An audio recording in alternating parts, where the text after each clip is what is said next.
자, 제가 전에 성경을 읽을 때 성경을 이제 편지로 읽으면 좋겠다, 그런 말씀을 드렸습니다. 하나님께서 우리에게 보내주신 이제 편지다. 물론 우리에게 쓴 편지는 아니에요. 엄격하게 말하면 우리에게 쓴 편지는 아니지만 우리를 위한 편지이기는 하죠. 말장난 같은데, 그래서 이제 성경이 이제 독특한 책이고 하나님의 말씀이다, 그렇게 얘기를 하는 건데, 여러분 생각해 보세요. 로마서 그러잖아요. 근데 이제 뭐 영어 성경을 보면 그런 식으로 많이 번역을 해놨어요. 그래서 로마 사람들에게 보낸 편지. 다른 언어들은 주로 그런 식으로 번역을 합니다. 그러니까 뭐 로마서 이렇게 하기보다는 로마 사람들에게 보낸 편지. 그러니까 수신자가 누구예요? 로마 사람들, 로마에 사는 성도들, 이 수신자죠. 그 사람들에게 편지를 보낸 겁니다. 그러니까 우리가 수신자는 아니에요. 그런데 그들을 위한 말씀이기도 하고 또 우리를 위한 말씀이기도 한 거죠. 그래서 이제 성경을 그런 식으로 우리가 이제 이해를 하면 되겠고, 또 어떤 신학자는 이제 그런 얘기도 합니다. 성경을 친구처럼 생각을 해라. 친구. 근데 좋은 친구죠.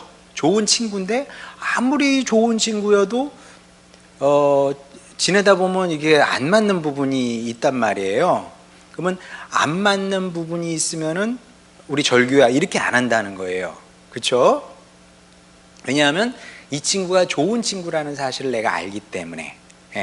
그래서 성경을 우리가 그렇게 또 받아들이자, 그렇게 주장하는 신학자도 있습니다. 그래서 좋은 주장이다, 그렇게 생각을 하는데, 성경을 읽을 때 우리가 친구를 알아가는 것처럼, 아니면은 부부가 서로 알아가는 과정이 필요하지 않습니까?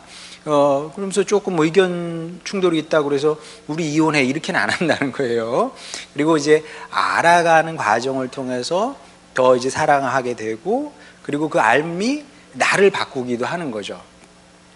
그래서 이제 저는 부부를 볼 때마다 이제 그런 생각을 해요. 어떤 부부는 이렇게 보면, 저 남자가 원래는 이제 착한 사람이 아닌데 아내를 잘 만났네. 그런 경우가 있거든요. 여러분도 아마 그런 거 봤을걸요? 한쪽이 별로 착한 사람은 아니야. 근데 한쪽에서 계속 착한 쪽으로 유도를 하는 거죠. 인도를 하는 겁니다. 그러니까 그래, 뭐 당신이 그게 옳다고 생각하면 그렇게 하든지, 뭐 이런 식이에요. 그러다 보면 나도 착한 사람이 되는 거거든요. 그러니까 이제 부부관계에서도 그런 게 좋은 건데, 성경을 그렇게 받아들이면 좋을 것 같아요. 일단 신뢰가 있어야죠. 그러니까 하나님의 말씀은 좋은 거다. 그리고 내가 말씀을 가까이 하면 나에게 유익이다. 근데 충돌이 없을 수는 없어요. 충돌은 있습니다.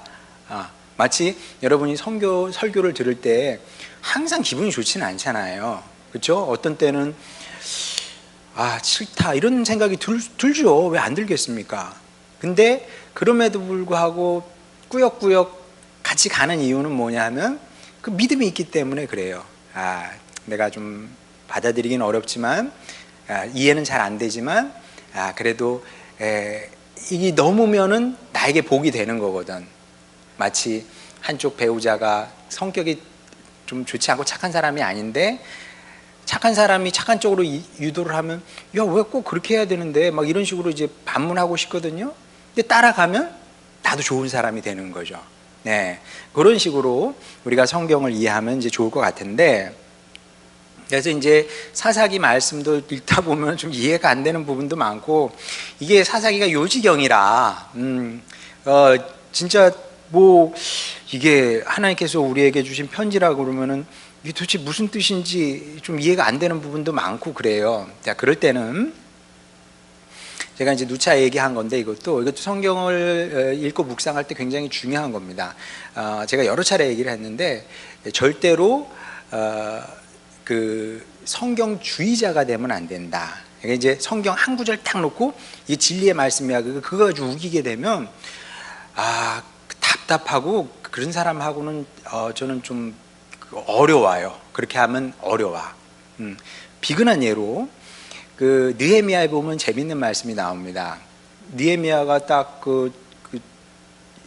그 이스라엘로 이제 돌아와 보니까 이게 막 말하자면 세게 말하면 개판인 거예요. 이스라엘 백성, 하나님의 백성들이 모압 암몬 여인들하고 막 결혼하고 막 그 애들이 이스라엘 히브리 말을 못해. 모압 암몬 말은 하는데 그 당연하죠. 엄마하고 같이 있는 시간이 아빠 하고 있는 시간보다 압도적으로 많으니까 그 이방 말을 더 잘하는 겁니다. 그러니까 그런 남자들을 불러가지고 느헤미야가 뭘 했는지 아세요, 여러분? 느헤미야에 보면 어떤 얘기가 나오냐면 머리털도 잡아 뽑고 수염도 잡아 뜯어대요. 너희가 이 자식들아 무슨 짓을 한 거냐 그러면서 머리털 뜯고 수염 뜯고 막 그랬다는 거예요. 근데 여러분, 그러니까 이제 그것만 보면 이방 여인하고 결혼한 그 이스라엘 남자는 진짜 천벌을 받아 마땅한 인간이에요. 근데 여러분, 딱 떠오르는 사람 있지 않아요? 룻이 어느 나라 사람이에요? 모압 사람이거든. 예. 근데 성경에 룻은 너무 좋게 얘기를 해. 그 보아스 잘했다 그래요. 예. 보아스 머리 잡아 뜯어야 돼. 보아스 머리 잡아 뜯어야 돼. 그러니까 이제 성경에도 이게 어떻게 생각해 보면은 이게 모순이죠. 어떤 데는 모압 암몬 여인하고 결혼했다고 해서 머리카락 쥐어뜯고, 또 어떤 부분에는 잘했다 칭찬하고, 뭐 어느 장단에 춤을 추라고. 자, 그래서 우리가 성경주의자가 돼가지고 성경 한 구절 딱 잡다가 이게 진리요, 이게 찬성 안 하면 다 마귀 새끼고 이러면 안 되고요. 항상 이 전체를 봐야 되고, 이 성경 전체. 예. 그리고 상황이 항상 다른 겁니다. 사람이 다른 것이고, 룻은 다르잖아요. 예. 모압 여인이어도 사람이 다르잖아요. 예. 보아스와 룻이 처한 상황이 또 다르잖아요. 그러니까 어떤 한 구절을 가지고 그 구절을 뭐 모든 시, 모든 때, 모든 상황에 다 그냥 끼워 맞추려고 그러고, 그걸 가지고 칼 삼아가지고 막 사람들 막 정죄하고 막 그러라고 성경이 있는 건 아닙니다. 자, 어쨌든 사사기는 더 어려워요. 요지경이거든. 읽어보면 이걸 어떻게 얘기하고 어떻게 받아들여야 되는지. 자, 그 기준에 대해서 이제 오늘 잠깐 여러분과 나누려고 하는데, 우리가 사사기를 읽을 때 한 3가지를 생각하고 염두에 두고 읽으면 좋을 것 같습니다. 그러니까 이제 사사기, 그러니까 성경을 읽을 때 이거 뭐 도덕책을 읽듯이 읽으면 안 돼요. 그러면은 문제가 많이 발생을 합니다. 지난 시간에 말씀했던 것처럼 그 사사들이 부인을 여러 뒀거든요. 그럼 뭐 우리도 힘 세지면 뭐 부인 여러 두라는 얘기입니까? 그렇진 않잖아요. 그러니까 이 하나님께서 사사기를 우리에게 주셨을 때 이제 어떤 의도를 가지고 우리에게 사사기를 남기셨을까, 그런 걸 이제 자꾸 생각을 해야죠. 그래서 성경을 읽을 때 단편적인 것도 중요해요. 예를 들어서 사람이 떡으로만 살 것이 아니라 하나님의 입에서 나오는 모든 말씀으로 살 것이니라. 그거는 맥락에서 딱 떼내서 그 한 구절 하나가 진리의 말씀이라고 할 수가 있죠. 주님의 말씀으로 사는 거야. 그런 성경 구절도 있어요. 근데 대부분의 경우는 그렇기보다는 맥락 속에서, 큰 틀 속에서 봐야 되는데, 특히 이제 이야기들이 그래요. 사사기 같은 경우는 이야기잖아요. 이 이야기 전체를 통해서 하나님께서 오늘 나에게 하시는 말씀이 무엇이냐, 그걸 자꾸 물어봐야 되는 거죠. 그러니까 그 당시 사람들에게 하신 말씀도 있지만 오늘 나에게 주시는 주님의 말씀도 있거든요. 자, 그게 뭐냐 하면 대략 이제 3가지로 정리가 되는데, 사사기를 보면서 우리는 뭘 깨달아야 되냐면, 우리가 사는 세상의 모습이 이런 거구나. 이제 죄악의 흐름이 있어요. 죄악의 흐름. 그때나 지금이나 급류 같은 게 이제 쫙 있는 거죠. 그리고 이 급류이기 때문에 쉽게 거기에 사람이 휩쓸리게 됩니다. 그러니까 우리는 이제 긴 그 역사의 그 거리가 있단 말이에요. 거리가 있기 때문에 굉장히 객관적으로 그 사람들을 볼 수 있어요. 사사시대의 이스라엘 백성들을. 근데 그 사람들은 그 속에 있기 때문에 이게 자기가 사는 세상이 잘 느껴지지 않는 거예요. 그냥 사람들이 다 이렇게 사는 거야. 근데 그 흐름 속에 다 자기의 몸을 맡기고 살더라는 겁니다. 자, 그래서 이제 엘리야가 뭐라 그럽니까?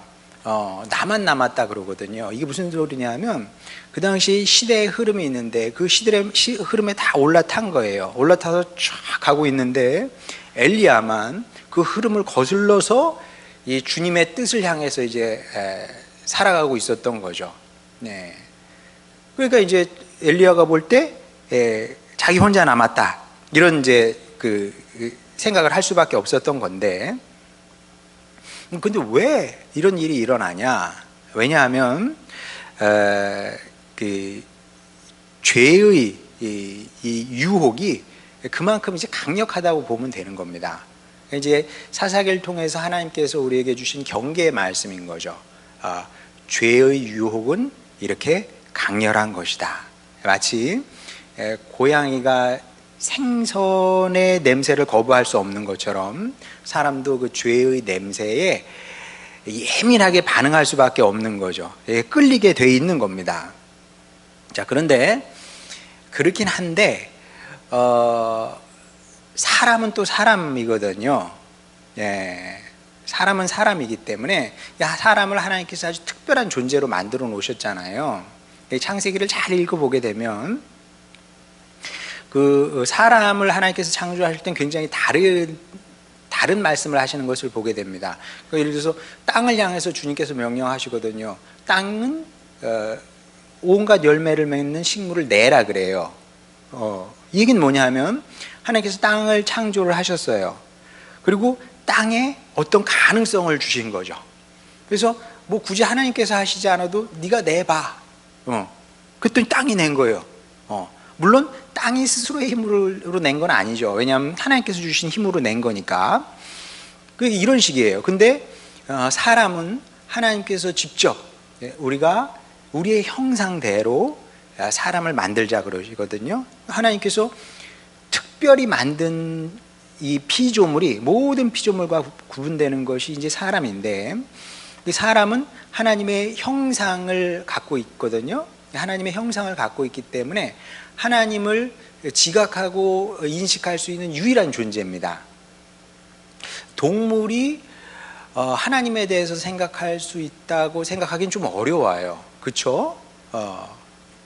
왜냐하면 좀 전에 강아지 개에 대해서 얘기를 했는데 개가 감동적인 장면을 많이 연출하죠. 예. 혹시 집사람이 여러분한테 안 보내주셨죠? 그 동영상을 하나 찾았는데 집사람이 와서 어린애가 한 6살짜리 7살짜리 애가 이렇게 앉아서 울어요.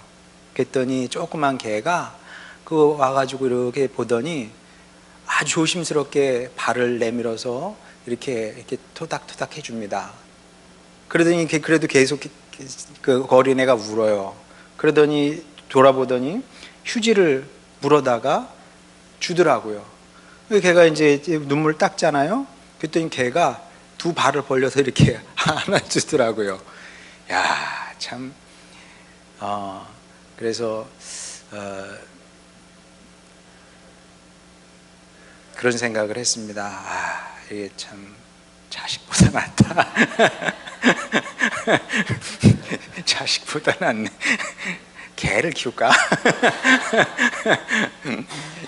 공감 능력이 탁월한 개에게는 절에서 그 반려견을 키우나 보다 그런 생각을 했는데, 근데 그렇다 할지라도 개가 하나님에 대해서 생각한다는 것은 생각하기 어려워요. 왜냐하면 기도하는 개를 본 적은 없거든요. 하나님에 대해서 생각을 한다면 개가 기도를 할 텐데, 조는 개는 보지만 기도하는 개를 보지는 못했거든요. 자, 사람만 하나님을 생각을 할 수 있고, 그리고 하나님과의 교제할 수 있는 특별한 존재인 겁니다. 그래서 어떻게 생각해 보면 이제 저는 신학적으로 조금 애매한 문제이긴 한데 그냥 비유적으로 여러분 들어주시기 바랍니다. 이걸 뭐 사실로 받지 마시고 비유의 언어로.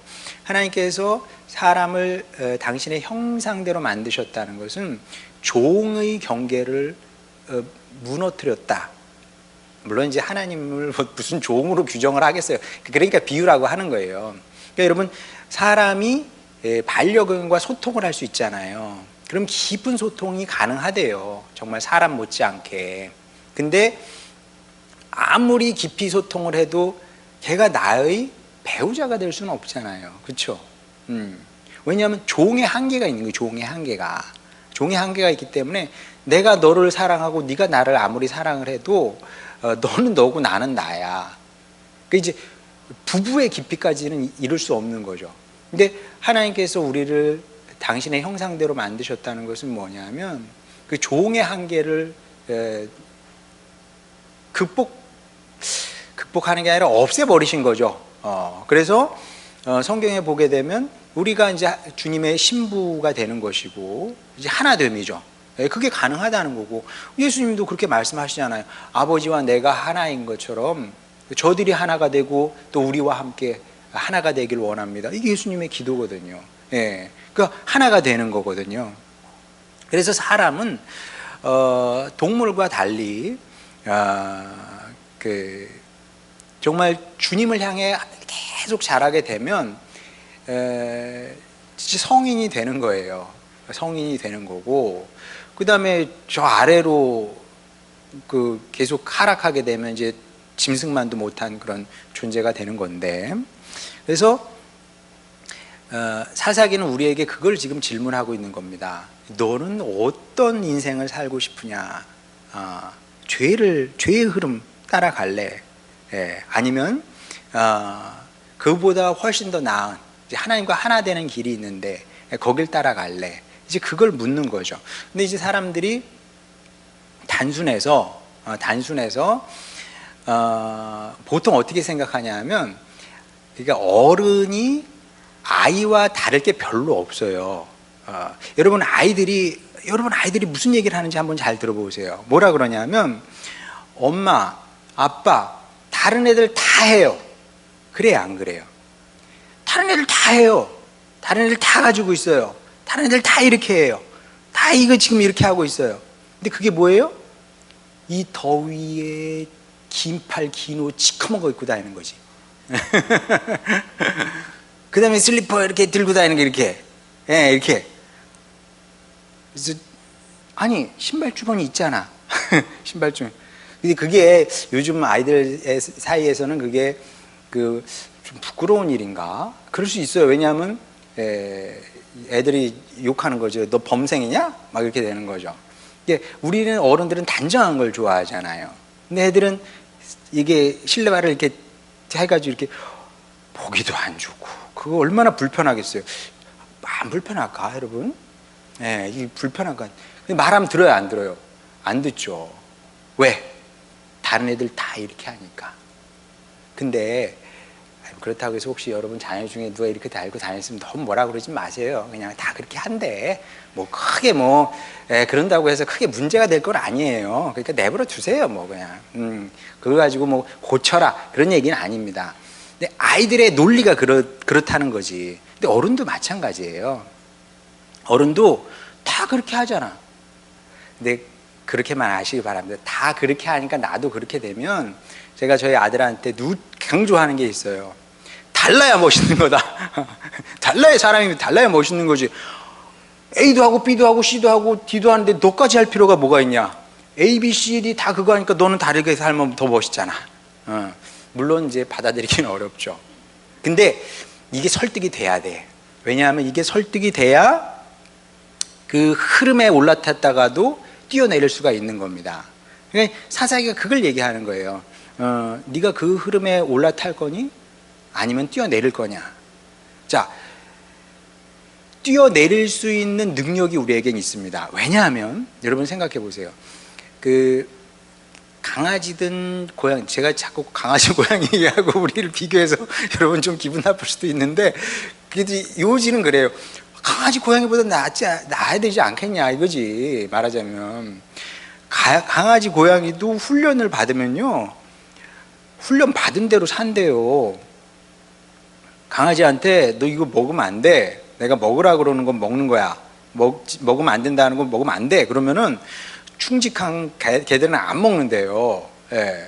자, 근데 우리 사람 아니에요. 하나님의 형상을 입고 있는 사람이 다른 사람들이 다 죄의 흐름에 올라타서 그렇게 살아. 예. 근데 그걸 거부할 수 있는 능력이 우리에게 있겠습니까? 없겠습니까?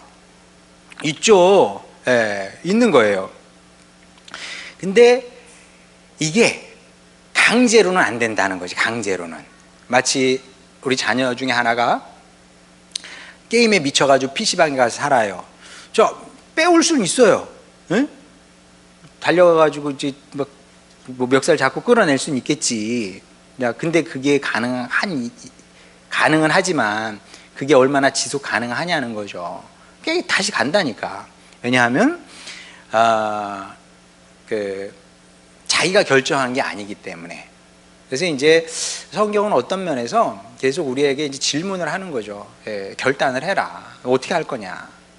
근데 다행히 방법이 있습니다. 자, 로마서 8장 1절부터 6절 보게 되면, 그러므로 이제 그리스도 예수 안에 있는 자에게는 결코 정죄함이 없나니 이는 그리스도 예수 안에 있는 생명의 성령의 법이 죄와 사망의 법에서 너를 해방하였음이라. 율법이 육신으로 말미암아 연약하여 할 수 없는 그것을 하나님은 하시나니 곧 죄로 말미암아 자기 아들을 죄 있는 육신의 모양으로 보내어 육신의 죄를 정하사 육신을 따르지 않고 그 영을 따라 행하는 우리에게 율법의 요구가 이루어지게 하려 하심이라. 육신을 따르는 자는 육신의 일을, 영을 따르는 자는 영의 일을 생각하나니 육신의 생각은 사망이요 영의 생각은 생명과 평안이니라. 뭐 어려운 얘기가 아니고요. 성령님께서 오셔서, 하나님께서 우리에게 성령님을 허락하셔서 이길 수 있는 힘을 주신다는 거죠. 그래서 이제 우리 혼자 싸움을 하는 것이 아니라 이 영적인 싸움을 할 수 있는 힘을 주님께서 주시는데, 다만 조건은 있습니다. 어떤 조건이냐면, 자, 이것도 한번 보죠. 로마서 8장 12절에서 17절. 그러므로 형제들아 우리가 빚진 자로 돼 우리에게 육신에게 져서 육신대로 살 것이 아니니라. 이게 무슨 얘기냐 하면, 우리가 이게 좀 어려워요. 12절 말씀이. 우리가 빚진 자처럼 산다는 거죠.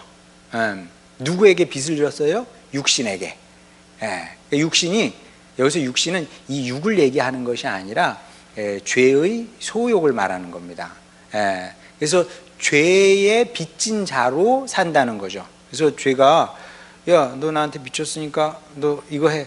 그럼 네 주님 하고 산다는 거예요. 그렇게 살면 안 된다는 거죠. 그렇게 살면 어떻게 된대요?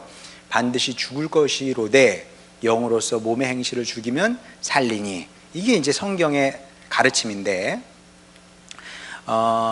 그러면 이제 어떻게 이런 사람이 될 수 있느냐? 누가복음 11장 13절에 보면 너희가 악할지라도 좋은 것을 자식에게 줄 줄 알거든 하물며 너희 하늘아버지께서 구하는 자에게 성령을 주시지 않겠느냐 하시니라. 자, 제가 누차 강조하지만 이거는 우리가 원해야 되는 겁니다. 주님께서 예수님도 이 땅에 오셔서 병든 자 있잖아요. 내가 보니까 너 그 병의 치료를 받아야 될 것 같아. 남을 입을지어다. 이렇게 말씀하신 게 아니라 항상 너 뭘 원하냐 물어보셨단 말이에요. 저 어렸을 때 이해를 못했어요. 그걸 뭐하러 물어봐. 아시면서 고쳐주시면 되지. 왜 물어보셨냐면, 원하지 않는 것을 하면 나중에 문제가 생기거든요. 진짜 그래요. 그러니까 내가 원해서 뭘 했어. 근데 잘 되든 잘못되든 내가 선택했기 때문에 내 책임입니다. 근데 부모님이 아니면 목회자가 A가 좋은 거니까 A를 해. 이렇게 해가지고 했다 칩시다. 그럼 잘 돼도 원망해요. 그렇겠어요? 안 그렇겠어요? 그럼요. 늘 마음속에는 내가 원한 게 아니야, 이거는. 이렇게 되는 겁니다. 그래서 이제 신앙생활에서 가장 중요한 것은 무엇이냐면 원함이죠. 사실은 제가 볼 땐 그렇습니다. 원함. 내가 원해야 돼. 그러니까 이제 사사기를 통해서도 우리가 모든 걸 다 경험해보고 할 수는 없거든요. 그렇지 않아요? 우리가 다 경험할 수는 없어요. 그러니까 이 성경 말씀을 통해서, 사사기를 통해서 우리가 배우는 거죠. 아, 이렇게 되면 이렇게 되는 거구나. 저렇게 되면 저렇게 되는 거구나. 그럼 주님께서 물어보시는 겁니다. 너는 뭘 원하느냐? 이스라엘 백성들처럼 될래? 아니면 다른 길이 있는데?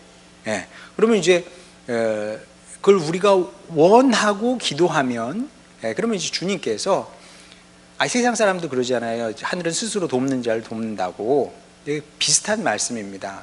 우리가 원해서 기도하면 하나님께서 성령님을 우리에게 주시고, 또 성령님께서 우리를 도우심으로 말미암아 죄의 흐름에서 뛰어내릴 수 있는 용기를 주신다는 거죠. 근데 그게 쉬운 건 아니에요. 마치 아이들이 다 이렇게 실내화를 이렇게 들고 다니는데 혼자 실내화 가방을 이렇게 들고 다닌다는 게 얼마나 이상해 보이겠어요. 그렇죠? 근데 어른도 마찬가지거든요. 내가 뛰어내리면 뭔가에 문제가 생길 것 같아. 근데 그렇지 않다는 것을 성경이 가르쳐 주는 건데, 그게 원해야 이게 가능한 거죠. 그래서 이제 한 가지는 이제 이걸 배워야 되는 거, 이런 음성을 들어야 되는 것이고, 또 하나는 무엇이냐면 사사기를 통해서 하나님은 우리에게 용기, 힘을 또 주시려고 하신다는 거죠. 왜 그러냐면, 좋았어. 내가 진짜 용기를 내서 죄의 흐름에서 뛰어내렸어. 그런다고 끝이 아니거든요. 여러분도 한번 생각해 보세요. 자, 예배를 드립니다. 그러면 어떤 예배를 통해서 막 그냥 힘을 얻고 위로를 받고 나도 좀 변화가 된 것 같아. 집에 딱 갔어. 그 기운이 몇 시간이나 지속되겠어요? 하루 안 가거든요. 그리고 월요일날 아침 딱 되면 힘들어. 이미 딱 눈을 뜨는 순간 일어나기 싫다부터 시작을 해가지고 이 한 주는 어떻게 사나 막 그냥 등등. 그 다음에 뭐 또 각종 시험과 뭐 유혹 뭐 이런 것들이 막 하다 보면은 금방 또 넘어지고 쓰러지고, 어느 날인가 보면 정신 차려 보면 나도 막 그냥 죄의 흐름에 타서 막 이런 막 가치가 내려가고 있고 이런 자신을 발견한단 말이에요. 그러다 보면 이제 낙심하죠. 나는 안 되는 인간이구나. 나는 틀렸구나. 나는 못하는구나. 이런 생각이 또 자꾸 든다는 거죠. 자, 근데 그것도 이제 악한 영이 이제 여러분을 자꾸 뒤흔드는 거죠, 사실은. 그러면서 이제 이런 정죄감도 자꾸 와요. 정죄감도. 그 정죄감이 자꾸 오게 되면 어떻게 되냐면, 교회 오면 티가 나요. 교회 오면 목사도 보고 싶지 않고 뭐 그냥 그래야 안 그래요? 잘 알죠. 잘 모른 척 할 뿐이에요. 다 느껴요. 다 느껴. 모른 척 할 뿐이야. 네, 여러분 그러지 마세요. 그러지 마시고, 제가 여러분을 왜 정죄하겠으며 교회가 여러분을 왜 정죄하겠습니까? 왜냐하면 나도 똑같거든. 저는 뭐 여러분하고 뭐 비교가 안 될 정도로 거룩하고 성결하고 완벽하게 살겠습니까? 그렇지 않아요. 사람은 다 비슷비슷한 겁니다. 여러분이 좀 잘 못한다 그래가지고 제가 여러분 막 그냥 정죄하고 비난하고 뭐 지옥에나 떨어져라 망해버려라 뭐 그러겠습니까? 그렇게 말하면은 저를 향한 욕인 거예요. 너도 그렇잖아. 너도 그렇잖아. 그러니까 그럴 필요가 하등 없다. 그거는 제가 누차 얘기합니다만은 이 정죄감이라는 거는 이 마귀가 잘 이용하는 거예요. 그래서 정죄감을 통해서 너는 안 돼. 그러니까 너는 안 돼. 포기해. 이렇게 자꾸 얘기를 하고, 그리고 그 생각을 받는 순간 주변 사람들하고도 끊어져요. 특히 그 신앙의 사람들하고 끊어집니다. 교회하고도 끊어져요. 그건 굉장히 치명적인 겁니다. 그러면은 예. 아니 교회가 젖줄인데 어머니예요. 교회하고 끊어지면 그 다음은 어떻게 살게? 예. 다른 데 교회로 가면 되죠. 이 교회에서 문제가 생겼는데 다른 교회 가면 문제가 안 생기겠어요.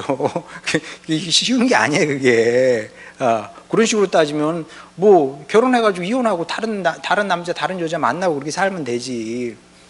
내 입에 내 구미에 맞는 남자 여자가 있습니까, 없습니까? 없어요. 이게 그렇게 간단한 문제가 아니거든요. 자, 근데 어쨌든 우리가 그래 자꾸 걸려 넘어지고 시험에 들고 막 그 죄도 짓고 막 이렇게 되는 겁니다. 자, 근데 사사기가 그런 내용이잖아요. 사사기가 그런 내용이에요. 근데 우리가 사사기를 보면서 이해가 잘 안 가요. 하나님은 왜 이런 사람을 붙들고 계속 씨름을 하실까? 무슨 얘기를 하고 싶은 걸까요? 무슨 얘기를? 나는 너희와 다르다는 얘기를 하고 싶은 거죠. 나는 너희와 달라. 사사기뿐만 아니라 사실은 구약 전체가 이 얘기를 하는 거죠. 나는 너희와 달라. 우리는 어때요? 우리는 내 구미 안 맞으면 뱉어버리죠. 안 그래요? 내 구미 안 맞으면 뱉어. 네. 솔직히 내가 누구하고 친하게 지내.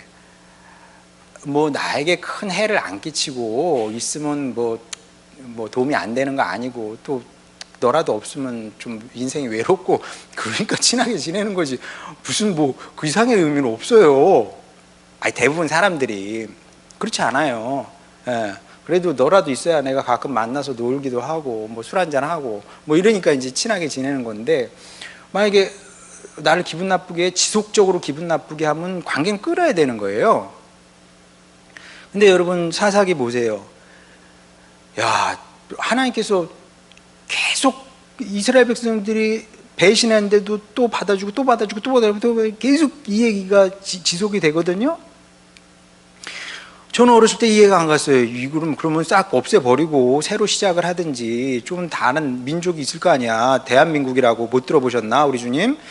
그 당시에는 대한민국은 없었구나. 고조선 우리나라 사람들이 더 나은 것 같아. 우리나라 사람들하고 새로 시작하시죠.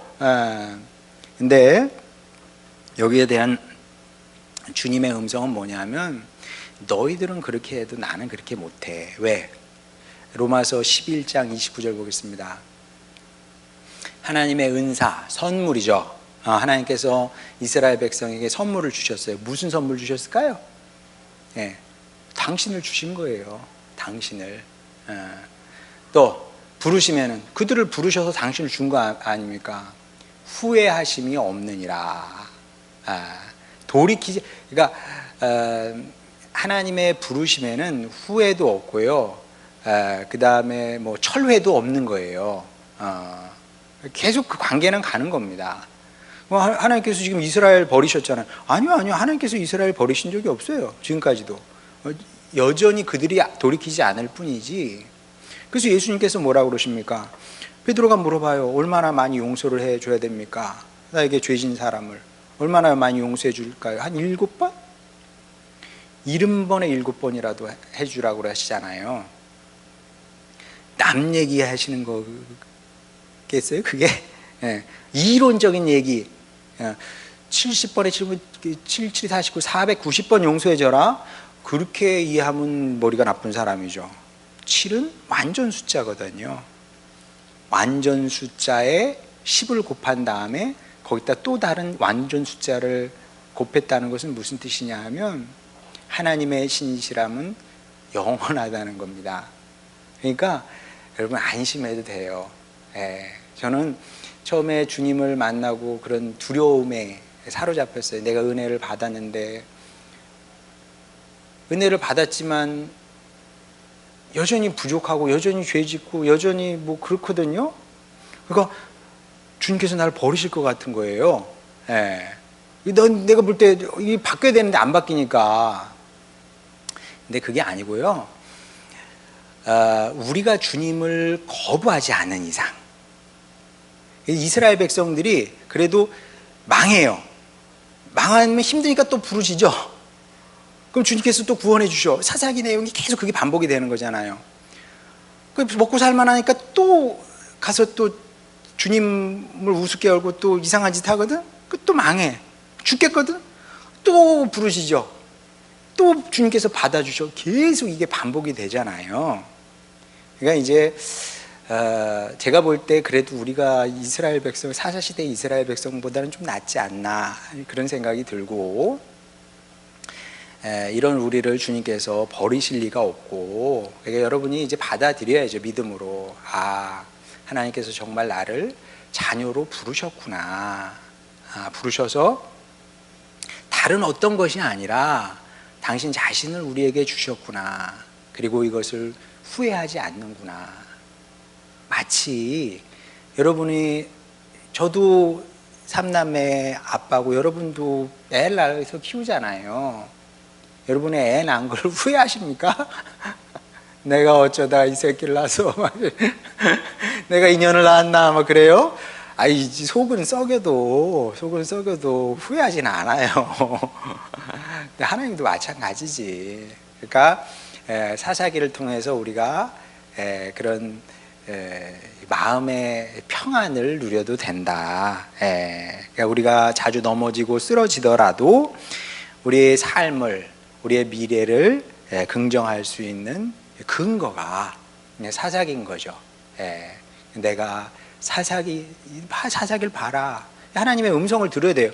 내가 이들도 이 언약을 끝까지 지켜서 보호하고 지켜냈는데 내가 너의 인생을, 너의 가정을, 너의 자녀들을 지켜내지 않겠느냐. 그런 음성을 들으시면 성경을, 사사기를 잘 읽는 거죠. 마지막으로 사사기를 보다 보면 매우 중요한 그 맥락에서 두 번 반복되는 말씀이 있는데, 사사기 21장 25절 보면 그때 이스라엘에 왕이 없으므로 사람이 각기 자기의 소견에 옳은 대로 행하였더라. 이 말씀이 이제 반복이 됩니다. 굉장히 이제 문학적인 표현이죠. 그래서 이걸 이제 문자 그대로 이해하면 안 돼요. 그 당시에 왕이 없었으니까 그냥 스스로 왕처럼 살았구나. 그 얘기를 하는 것이 아니라 사실은 반문을 하시는 거죠. 주님께서 사사기를 통해서 내 인생의 왕은 누구냐, 그런 질문을 하고 있는 겁니다. 이스라엘 백성들이 망할 수밖에 없었던 그 근본적인 이유가 이제 여기부터 시작이 되는 건데, 사실은 하나님을 왕으로 섬겨야 되는 겁니다. 하나님을 왕으로 섬기고, 그리고 이제 다른 나라, 다른 사회를 만들 생각을 했어야 되는데, 이스라엘 백성들은 하나님이 아니라 이제 진짜 왕을 세우려고 했고, 그리고 진짜 왕이 없을 때는 스스로 이제 왕이 돼서 그렇게 자신의 욕망을 따라 살았다는 겁니다. 자, 그런데 그 결과가 뭡니까? 그 결과가 무엇이냐면, 여러분 아시는 것처럼 이스라엘 백성이 결국은 점점 이제 우하향으로 발전을 해야 되는데 발전하지 못하고 퇴행을 한 거죠. 퇴행을 하다가 이제 망하게 되는데, 이 사사기가 이제 본격적인 그 퇴행의 역사의 이제 시작을 보여주고 있는 거죠. 그래서 그렇게 이제 망해갈 수밖에 없는 길을 간 이유가 무엇이냐면, 하나님을 왕으로 섬기지 않고 스스로 왕이 된 거예요. 내 생각, 내 뜻, 내 의지를 1번으로 앞세워서 살았기 때문에 이제 망할 수밖에 없었던 건데, 사람은 이제 둘 중에 하나입니다. 하나님을 왕으로 선택하고 살든지, 아니면 내가 왕이 돼서 살든지. 그래서 이제 자녀들 교육을 할 때도 그런 것들은 여러분이 조금 신경을 좀 더 써주셨으면 좋겠어요. 무엇이냐면, 내 생각, 부모님의 생각도 얘기를 해야죠. 그리고 자녀들의 생각도 들어야 됩니다.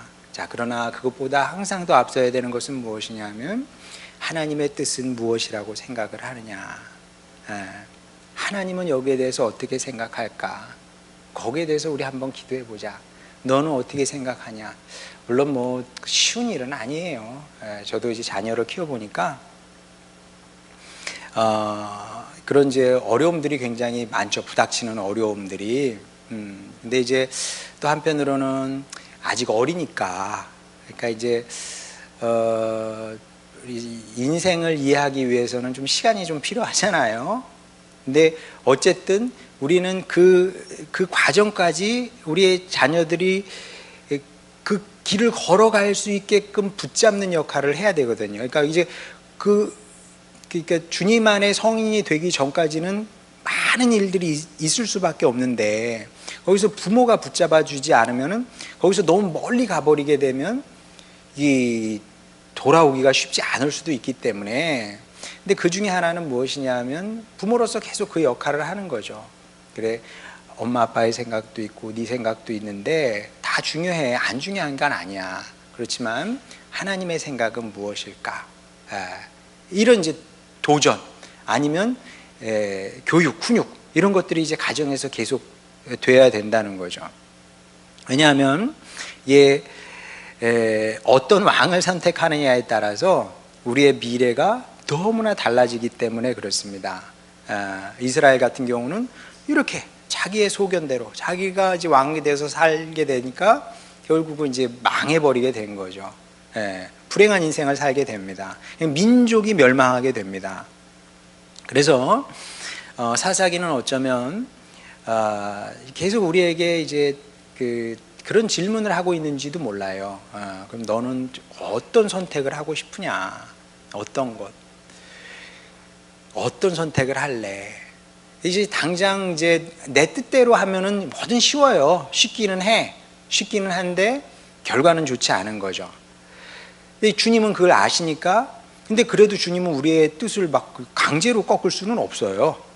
그러니까 이제 하나님께서 우리를 당신의 형상대로 만드셨다는 것은 무엇이냐면 우리에게 이제 절대적인 자유를 주었다는 얘기이기 때문에, 또 다른 의미에서는 하나님께서 우리의 자유를 뭐 힘으로 막 꺾고 누르고 막 그러시진 않는 거거든요. 그러니까 다양한 경로를 통해서 질문을 하시는 거죠. 너는 어떤 선택을 할 거냐? 또 어떻게 생각해 보면, 좀 부드럽게 얘기하면 탕자를 향해서 집으로 돌아오라 외치는 이제 아버지의 탄식이다. 탄식의 말씀이다. 저는 사사기를 또 그렇게도 봅니다. 사사기가 이상한 책이 아니라 아버지의 마음으로 그 사사기를 읽게 되면 그 맥락마다 그런 소리가 진짜 들리는 것처럼 느껴지거든요. 제발 돌아와라. 돌아와라. 돌아와야 산다.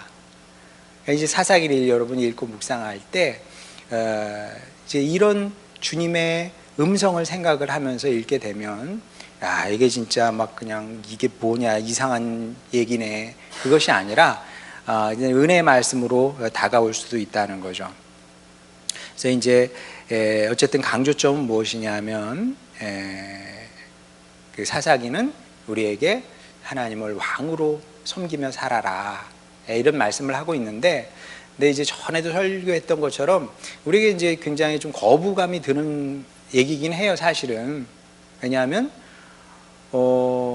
아무도 왕을 섬기며 살고 싶은 마음은 없거든요.